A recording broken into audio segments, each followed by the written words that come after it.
I stepped onto my porch with that little flicker of excitement I always get when I'm expecting a package, the kind that makes even a long, exhausting workday feel lighter. But the porch was empty, the kind of empty that feels intentional, like the house knew something I didn't. I checked behind the planter, then beside the doormat, hoping the box had just been tucked somewhere strange. Nothing. A small knot formed in my stomach, not just from annoyance, but from that weird instinct that whispers something isn't right. I pulled out my phone, trusting the tracking page like a friend with good news. And there it was, delivered at 2:14 p.m., as if the universe were mocking me. I let out a frustrated breath I didn't even realize I was holding, feeling the irritation crawl up my spine. "Great," I said out loud, because sometimes speaking the anger makes it feel less ridiculous. Either they lied or someone stole it. The words felt heavier than the situation deserved, but I couldn't shake the tension pulsing in my chest. Maybe it was the week catching up with me, or maybe it was something I couldn't name yet. I stared at my front door, wondering how a simple missing box had already ruined my evening. But the truth is, it wasn't about the package anymore. It was the emptiness and the strange unease curling beneath it. Then I remembered Mrs. Collins's camera, how it pointed right at my door like a guardian that never blinked. The thought sparked a little hope, the kind that nudges you forward even when you're tense. Maybe she saw something, I said to myself as I headed down the steps, my keys still dangling from my fingers. Her porch light was already on, casting that warm glow she loved, the kind that always made me feel like I was stepping into safety. I knocked, half embarrassed, half desperate for answers. And as the door opened, that uneasy feeling in my chest grew sharper, almost like a warning waiting to unfold.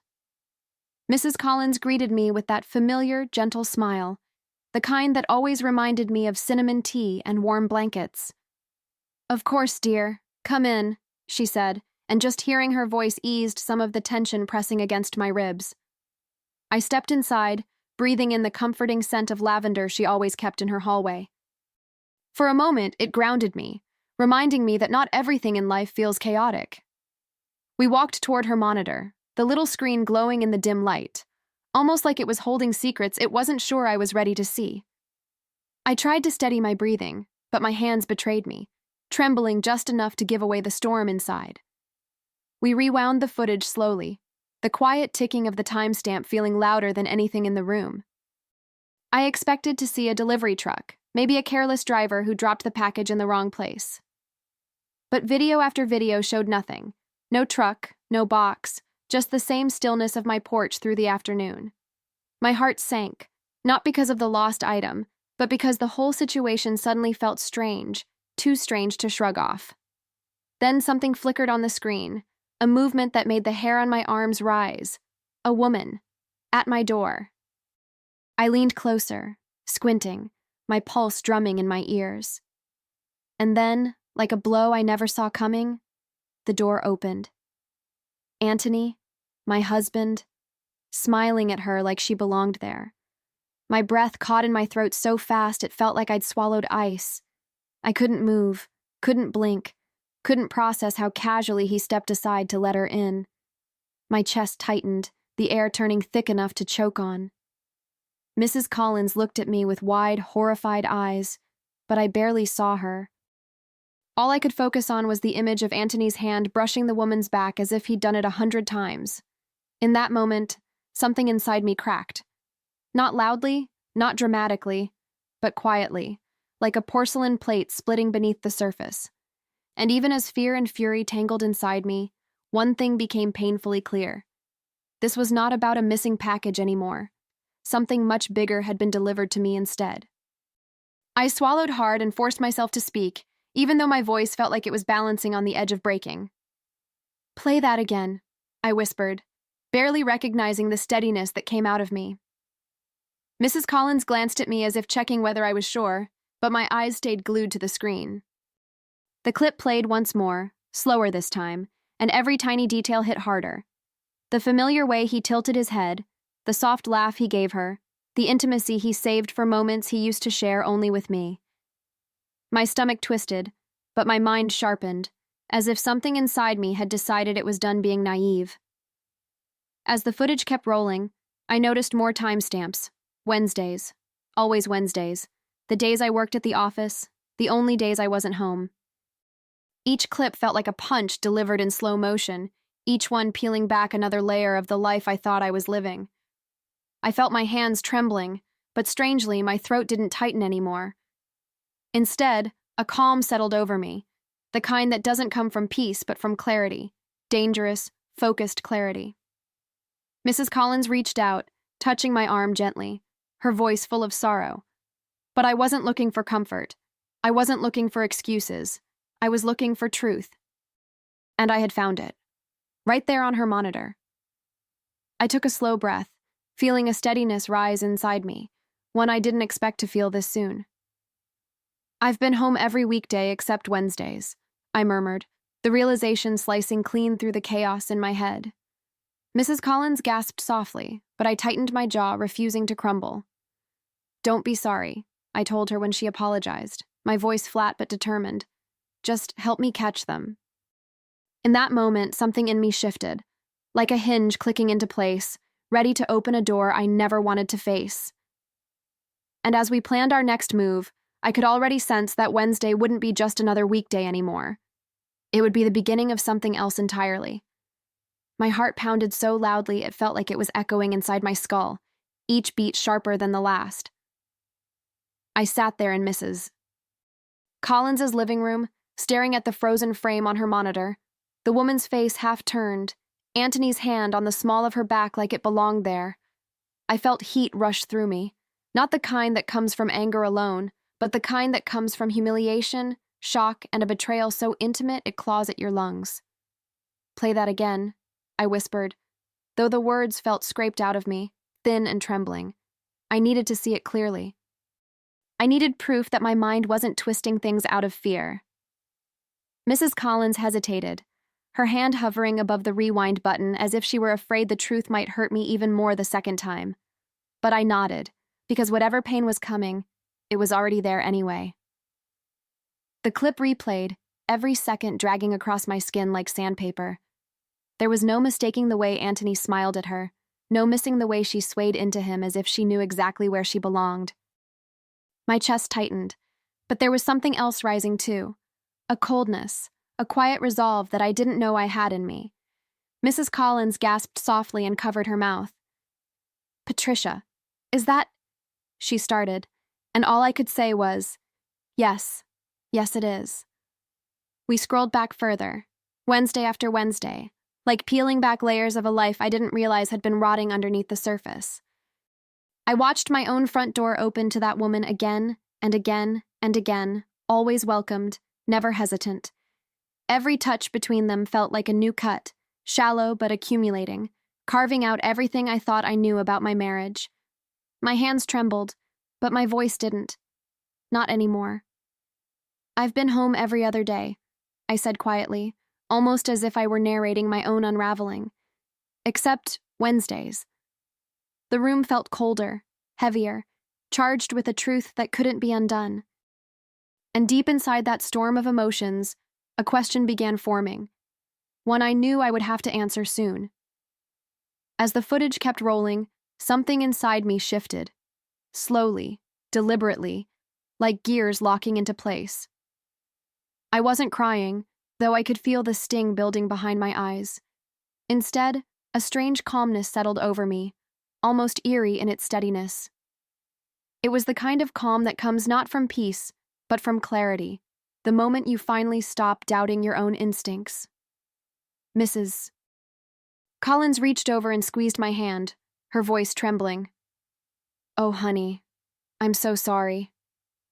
But her sympathy felt far away, like it was floating in a room I wasn't fully in.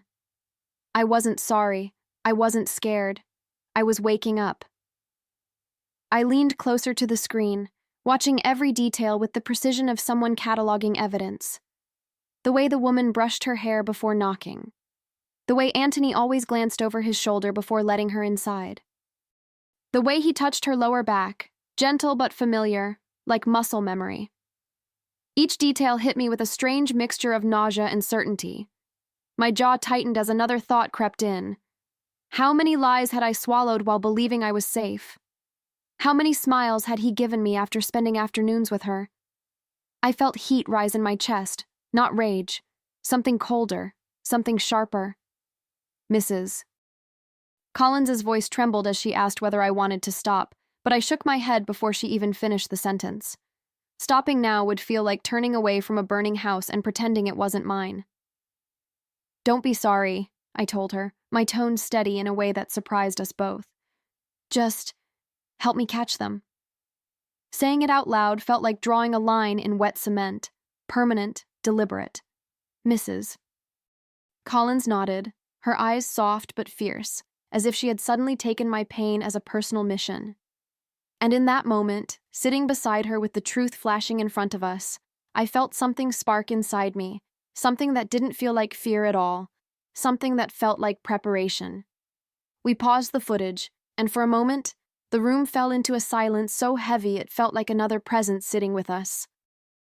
I stared at the screen, at the woman's blurred face and Antony's familiar silhouette beside her, and my breath came slow, controlled, almost deliberate.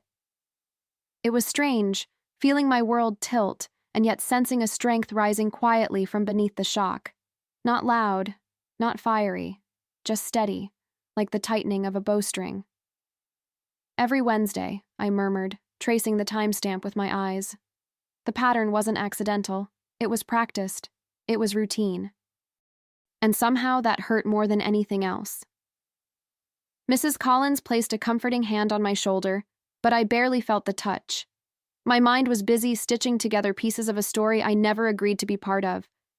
I remembered the Wednesdays he encouraged me to stay later at work, the days he claimed he needed me time, the afternoons he told me he was running errands.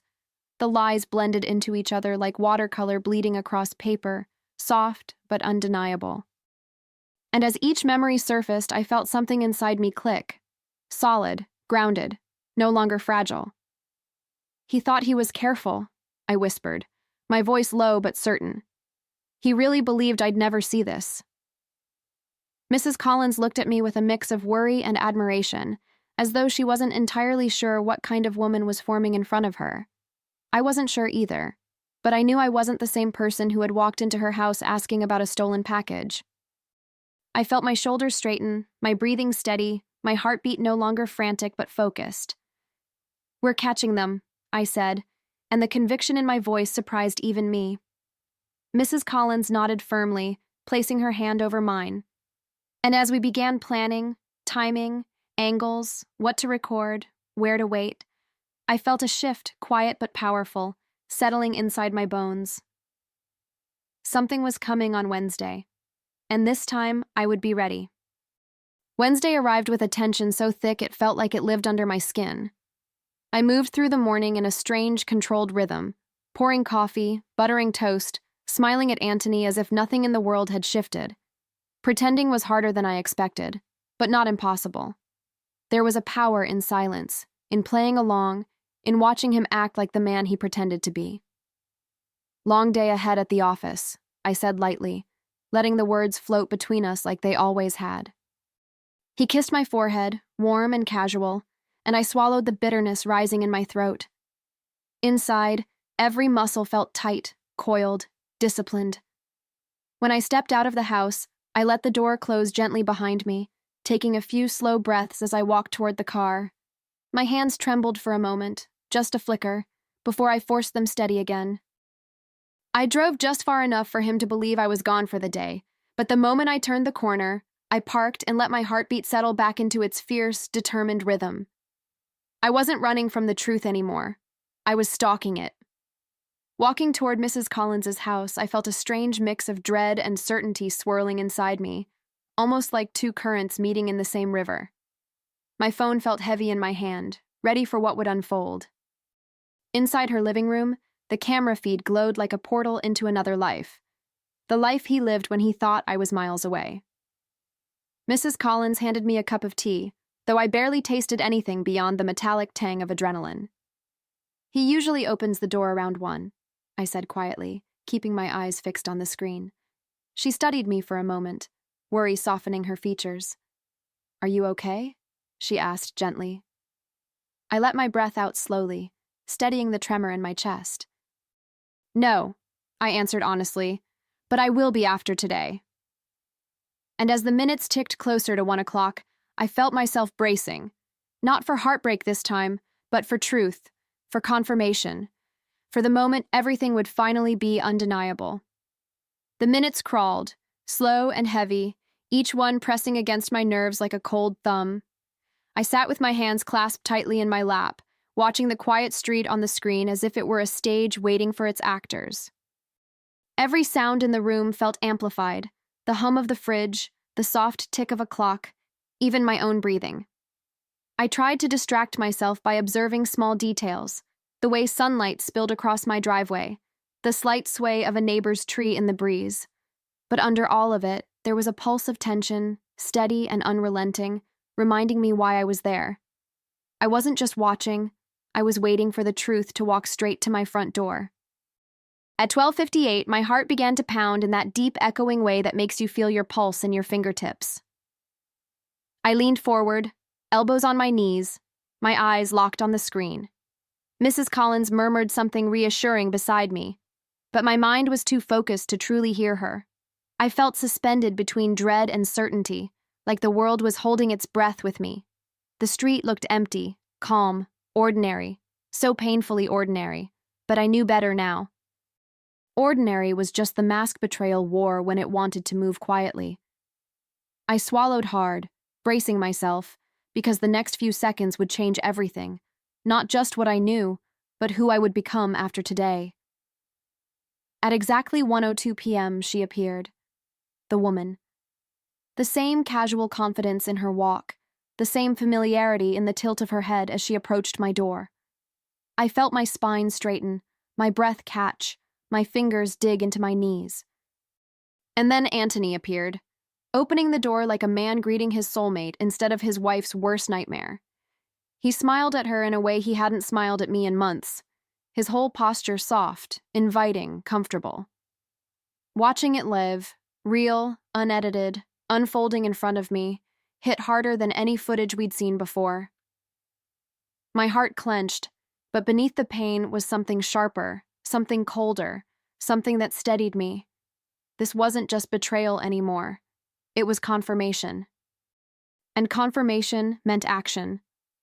The moment Anthony stepped aside to let her in, something inside me snapped into perfect alignment, like a lens finally focusing.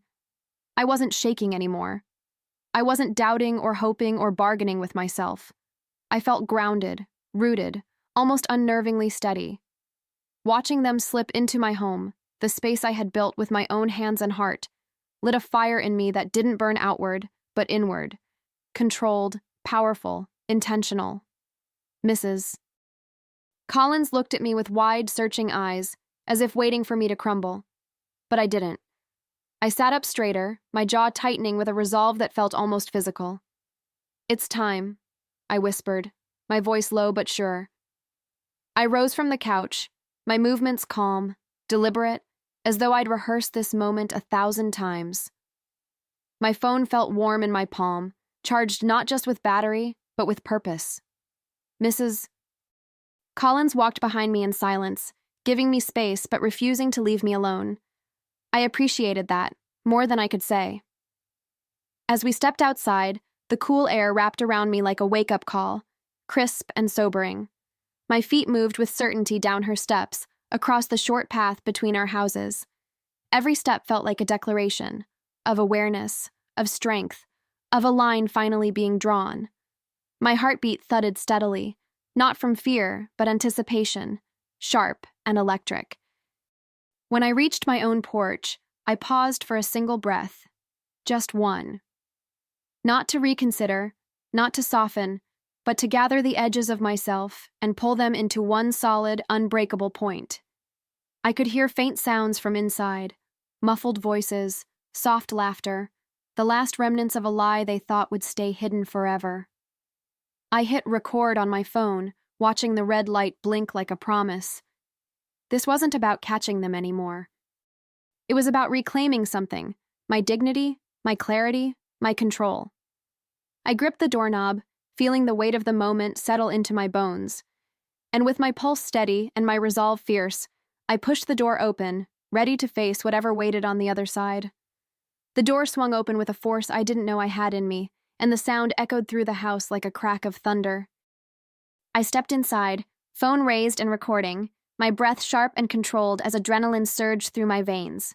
They froze instantly, like statues caught in a spotlight they never expected. Anthony jumped back first, eyes wide, mouth hanging open, the color draining from his face as if he'd seen a ghost.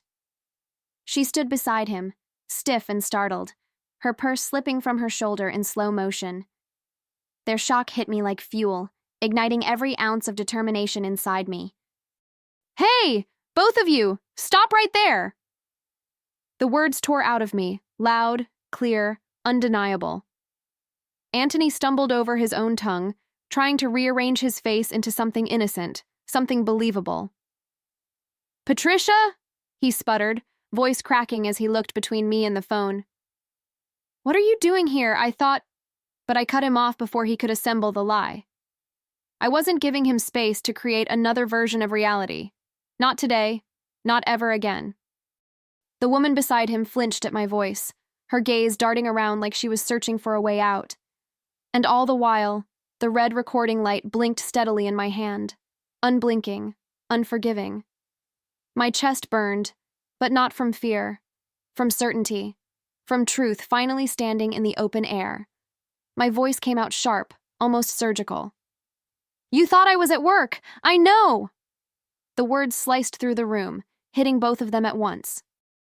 The woman stepped back, clutching her purse as if it could shield her from the fallout. "Anthony said you were separated," she stammered, her voice trembling with a mixture of fear and embarrassment. I let out a bitter laugh, short, humorless. "Separated? I just kissed him goodbye this morning." The look on her face told me everything I needed to know. She had no idea she'd walked into a house built on lies, but she wasn't my problem. Not right now. My focus was on Anthony, the man who had created this chaos and thought he could hide it behind closed curtains. I took another step into the living room, the phone held steady in my hand, capturing every flinch, every panicked breath, every pathetic attempt Anthony made to rearrange his guilt into innocence. He lifted his hand slightly, as if surrendering would somehow soften what he'd done. "Patricia, wait. Please, just stop filming," he begged, his voice wobbling like a child caught stealing. But I didn't waver. The camera stayed pointed directly at him, the bright little lens reflecting a version of me he wasn't used to, awake, furious, and done playing nice. The woman hovered near the doorway, torn between staying and bolting, her eyes darting from me to Anthony like she'd wandered onto a minefield. "Talk?" I repeated, letting the word drip with disbelief as I zoomed the camera closer. "Oh, we'll talk." The look on his face twisted with panic, the kind that comes from realizing the consequences are now louder than the excuses. He tried to move toward me, but I stepped back, holding the phone even higher, claiming my space, claiming the truth. His lips trembled as he whispered my name again, softer this time, as if gentleness could undo what I just witnessed. "You don't get to soften this," I told him, my voice steady, almost eerily calm. "Not after today." The woman suddenly grabbed her bag, her breath shaking. I should go," she muttered, edging toward the front door like a coward escaping a fire she helped spark. I followed her with the camera as she slipped outside, recording the entire frantic retreat, the way she kept glancing back, the shame clinging to her like smoke. She didn't say goodbye. She didn't apologize. She just ran, leaving Anthony alone in the ruins he created. When the door slammed behind her, the silence felt thick and heavy, settling across the room like dust on forgotten furniture. Anthony took a shaky breath, reaching for me again, desperation pouring out of him. But all I could think about was how casually he had let her into the same room, how easily he had turned our home into a hiding place for betrayal. And in that silence, I felt something powerful anchor inside me. This moment wasn't breaking me. It was freeing me. I turned the camera back to Anthony, and the look on his face was nothing short of pitiful, panic mixed with disbelief, like he truly never expected his little Wednesday world to collide with mine. He reached out again, his voice cracking. "Patricia, please. We can fix this. Just stop the video, okay? We'll work it out." The desperation dripping from his words made my stomach twist, but not with sadness, with clarity. He wasn't sorry for what he'd done. He was sorry he got caught. I held the phone higher, letting the screen reflect his guilt right back at him. "Smile," I said, my voice ice cold. "This video is going to everyone you know." His jaw dropped, horror washing over him like a wave he never saw coming. He lunged forward as if he could grab the phone, but I stepped back so fast his fingers sliced through nothing but air. "Don't you dare," I warned, my voice low, steady, and final. His shoulders sagged, and he looked smaller somehow, stripped of all the confidence he'd worn in those Wednesday clips. "Patricia, please," he whispered, tears forming in the edges of his eyes. But even that felt manipulative, another tactic, another chapter in the same old script he thought he could keep playing. I let his words hang in the air while I filmed him standing alone in the center of the living room, the scene almost poetic in its emptiness. His betrayal looked different when exposed to the light, cowardly, flimsy, pathetic. I lowered the phone just enough to meet his eyes, not with softness, but with the strength I'd earned over the last few days. "You did this," I said simply, like stating a fact carved in stone. And the moment the words left my mouth, something inside me loosened, like a knot finally untying. I turned away from him, my hand still gripping the phone, capturing one last shot of the house, the home he had filled with lies. As I stepped outside, Mrs. Collins slipped up beside me, silent but steady, her presence a quiet reassurance. I didn't know what tomorrow would look like yet, but as I closed the door behind me, I knew one thing with absolute certainty. I was done standing in the shadows of someone else's deceit. And what came next? That would be on my terms. That night, I sat on my couch, in my home, no longer ours, and opened the video I had recorded. My hands didn't shake this time. There was no hesitation, no doubt, no tug-of-war between love and betrayal. Just clarity. I watched the footage once more, not to relive the pain, but to remind myself of the truth he'd tried so hard to hide. The moment I hit share, sending it privately to his family, his co-workers, his closest friends, even his mother, I felt a calm sweep through me. Not revenge for the sake of cruelty, but justice delivered cleanly. After all, they deserved to know the man he really was, and I deserved to stop carrying his secrets. I typed one simple message, just one line, and attached it to the video before sending. "Anthony has been busy on Wednesdays." I didn't need dramatic explanations or long speeches. The images spoke louder than anything I could ever say. As the messages went out, one after another, I felt something inside me shift, like I was finally reclaiming the space he had stolen from me. My phone buzzed in response after response, shock, disbelief, sympathy, outrage. But none of it rattled me. None of it changed what I already knew. What mattered was that the truth was no longer trapped inside my chest. It was out there now, free, and so was I. The next step came as naturally as breathing. I printed screenshots of the footage, each one sharp and undeniable, and stacked them neatly into a folder. When I walked into my lawyer's office the next morning, I felt strong, anchored, steady, done pretending. The air smelled like old books and polished wood, grounding me as I placed the folder on the desk. My lawyer's eyebrows shot up as he flipped through the images, his expression shifting from curiosity to certainty. "This is clear, undeniable evidence," he said, looking up at me with a nod. Hearing those words didn't hurt. They empowered me. "Good," I replied, sitting a little straighter. "I want everything I'm entitled to." And for the first time in a long time, I knew I would get exactly that. When I stepped out of the lawyer's office, the sunlight felt different, brighter, warmer, like the world had expanded just a bit now that I wasn't carrying the weight of Anthony's lies on my back. My phone buzzed nonstop in my purse, vibrating with frantic calls and desperate messages, but I didn't reach for it. I wasn't ready to hear his voice twisting apologies into manipulation, or see long texts begging for forgiveness he never earned. Instead, I walked slowly to my car, letting the breeze wash over me, letting the silence settle in a way that felt cleansing. By the time I sat behind the wheel, I knew exactly what I needed to do next. Close that door completely. I finally pulled out my phone and opened the string of notifications. Missed calls, voicemails, text after text. Each one began with panic. "Patricia, please. You're making a mistake. Just talk to me." The same desperation he showed in the living room, replayed now in digital form, thin and trembling. I pressed play on one voicemail, listening to his voice crack as he pleaded. "Patricia, please, don't do this." He sounded small, frightened, broken. But instead of softening, something inside me hardened even more. He hadn't worried about my pain when he opened our door to another woman. He hadn't worried about our vows on those Wednesdays, and I wouldn't worry about his ego now.